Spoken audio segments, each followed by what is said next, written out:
and welcome to this new episode of Continuum Gaming, and today we are going to have another look at a Sailfish OS related topic.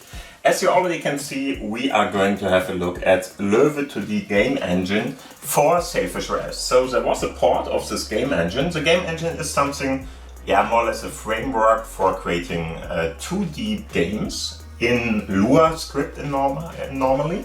And like that you can easily create different kind of games and stuff like that. We're not going to do that, but we can use this library or precondition package, whatever you want to call it. In the end, this is more or less a precondition to play a lot of different games which recently occurred on the Jolla stores, or better to say on the OpenRepos store and stuff like that. And like that, by installing this, you just open up another bigger world of games on the Sony Xperia 10 Mark III or any other Sailfish OS related device, especially the newer ones, of course. And what I'm going to use in this episode is, of course, my mighty Sailfish OS empowered Sony Xperia 10 Mark III in this case, to show you everything. And I'm going to use my laptop, which is just standing at the side here.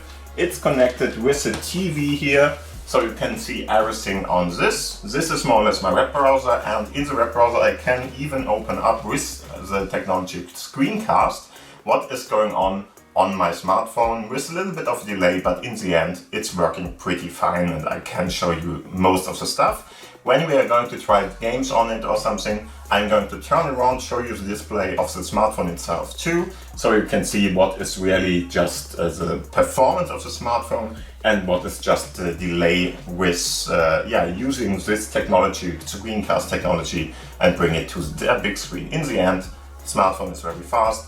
This one may lag behind a little bit, but in general it's quite okay to play something on. Okay, so first off, if you don't know what Löwe or Laugh, it's a little bit of a word play there. In German, Löwe, with the dots on the O in this case, so Ö in this case, would more or less be translated to lion, more or less. And it's a little bit of a wordplay because the lion would be written with a different letter here, so it's a W for that, but it's very close to the German pronunciation, so it's a little bit of a play between Löwe and, of course, Laugh in English. And so, I don't know why they use that or what the name really implies or something, but in the end that is the name. If you can't write this double, this point up there, just try it with a normal O, it will show up in your library like this in general too. Other than that, I'm just going to go to the website of them, show you what this is all about. It's an open and freely available framework for creating 2D games in Lua, and it's of course cross-platform, so you can use it on Windows, macOS, Linux, Android and even iOS, so everything more or less. And Sailfish OS is of course one of them now too, by this little port that was done there. And if you would like to have a look at this to just see how easy it is to create a small little game like this one, for instance, it's pretty easy. If you like to try it out, just try it out here. It's really a nice little one which should help you if you want to create your own little game. Of course you have to know a little bit about Lua, but in the end, if you know any kind of other programming language or script language in this case, it shouldn't be that hard to learn that. Anyway, let's go and have a look at my smartphone on how to get this, because to be able to play games on it, of course you will have to install the Löwe engine first on your smartphone. It's more or less a pre-compiled, more or less pretty easy to get precondition package there that you would have to install, and after that you can use any of the new more or less games and stuff like that. There are a couple of other things too, but in general it's a game that you can download from the OpenRepos store then, and those often run with the Löwe engine now. So first off, as mentioned before, I'm going to turn around, show you both of the screens then. just to make sure that you are getting everything on the big screen. And of course, sorry for any kind of glares or something that happened, because if I just move it around a little bit, it might happen, but in the end, on the big screen, you should see that too, so hopefully it's not going to bother you much. So first off, go to your store in the end. It should be Storeman you're opening, so OpenRepos, or you can go with the Chum GUI one. I'm going to use Chum because it's just, I think, the newer version on there, and I really like the Chum interface now. Just go in here, wait a little,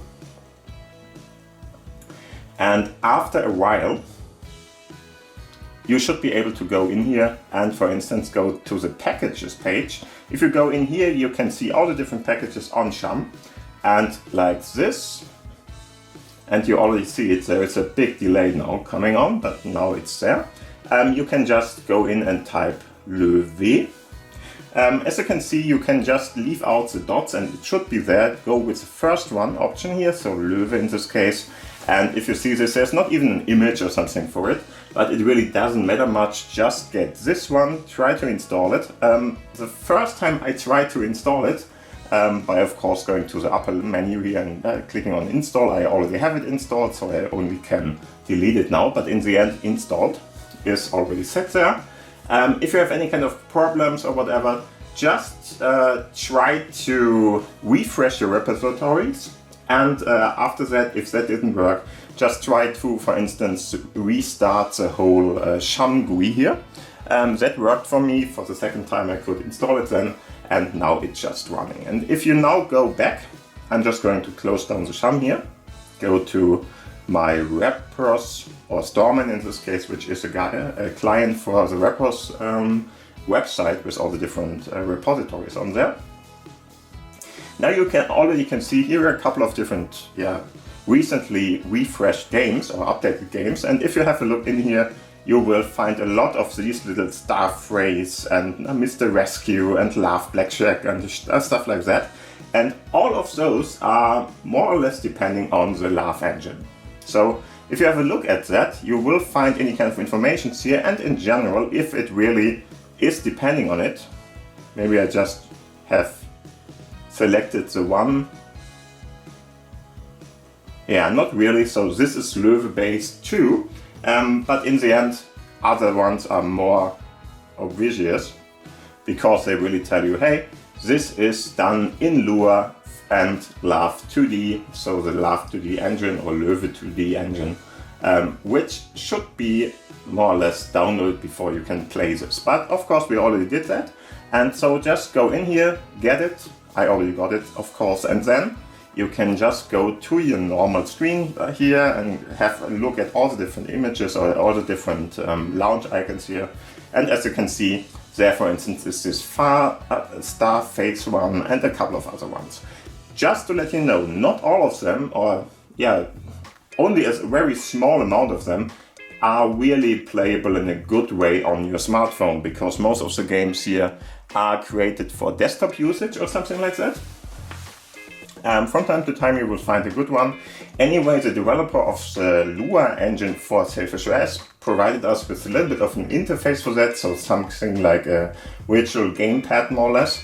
I still think it's very, very hard to play most of the games on it, but just for the sake of it, we are going to try something here so you can see something. So I'm just going to go to Starface in this case. It's a pretty nice game, if you ask me. It even has some kind of an audio output.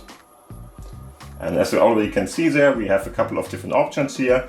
And this is more or less down below there.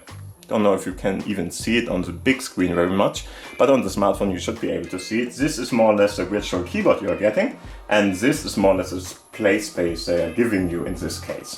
It's a little bit annoying or whatever that you can't really go to side views or something and play it like this. They will register that, but it's not going to change anything in the game itself or in the engine part here itself. But anyway, it's possible to select something. Very important, sometimes you get some kind... Okay, perfect. It already has even a storyline behind it.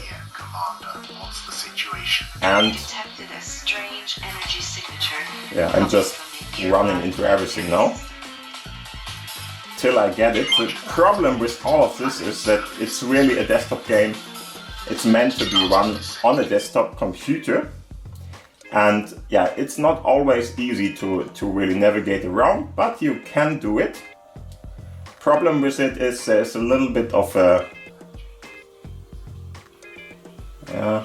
come on, there we go. There's a little bit of a delta probably. I'm not really sure what it is.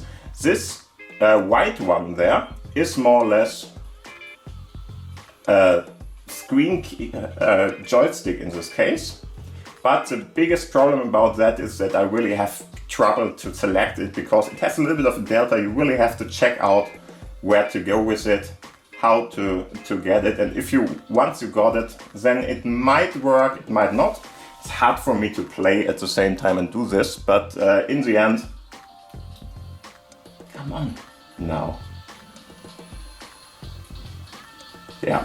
Okay, so we got the right position here for my keyboard one, but I would have to find the right delta for this. So it's a little bit hard to play in the end, just to let you know about that.